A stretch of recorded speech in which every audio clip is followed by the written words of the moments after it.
Just wanted to record a quick video on my 1958 Stoner candy machine that I restored. This is what I started with originally.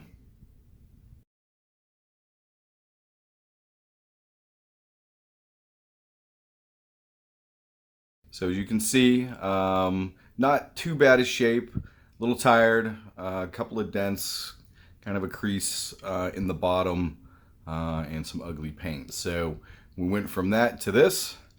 So I basically painted it red.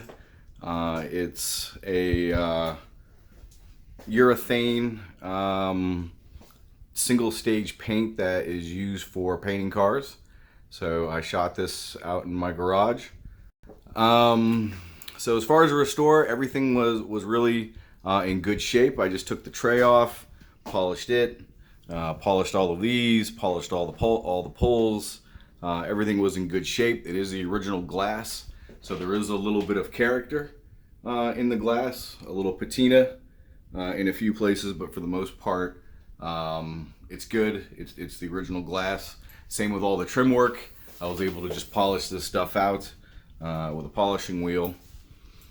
Sprayed the paint and then got the graphics. So in hindsight, I probably would have had these just made at a local sign shop I've used before. But I bought these from, I don't remember the name of the company, but it's one of the main online places if you type Stoner candy machine graphics. So the way it works is you can set it for 5 cents or 10 cents. So this little flag rotates if you set it to 10 cents. It's an 8-pole machine, so it has 8 different candies. So I have it set for 5 cents. It'll take a nickel or a dime. If you put in a dime, it'll actually give you a nickel change. So we'll go ahead and put our nickel in, and then we'll pick what we want. Pull, and down it drops. So I have the right candies in here, but I do have 4 kids, so at a nickel a pop, that's not a very good profit. So they're all loaded with either minis or bite size. So if you go for the Reese's 2-pack cups, you actually get a bite size Reese's. So I'll show you that in a minute, but that's basically how the machine works. So I'll show you the inside. So it is locked. The machine, when I bought this, it came with the key, so I didn't have to drill it out or get a new one.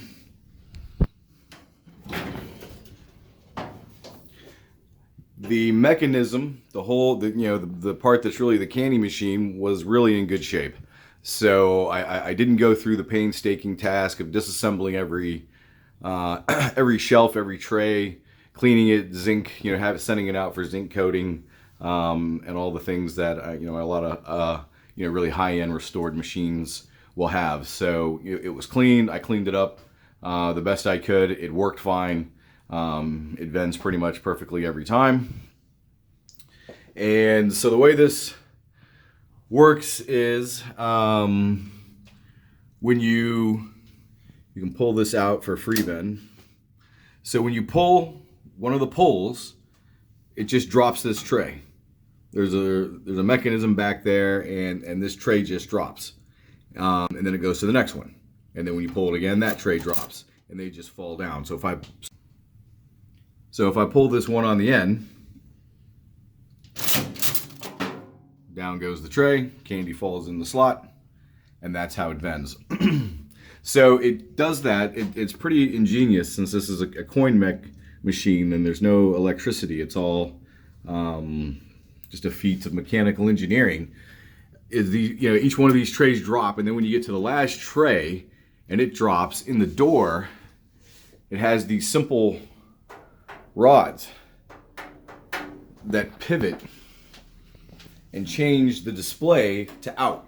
So when I have the door open, you can see they're all on out, but when the door is closed, it changes it back to 5 cents. Unless the final tray is empty, then it leaves it on out, and not to pull that one. So it has a little thing here where you put all of your items. You can these vending machines, you know, could vend anything. But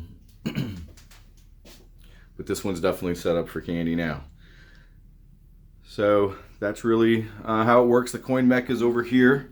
The coin falls in here, goes through all of this, and then that enables the actuation of all of this mechanism, which I'm glad I didn't take apart. It's actually looks pretty complicated to me.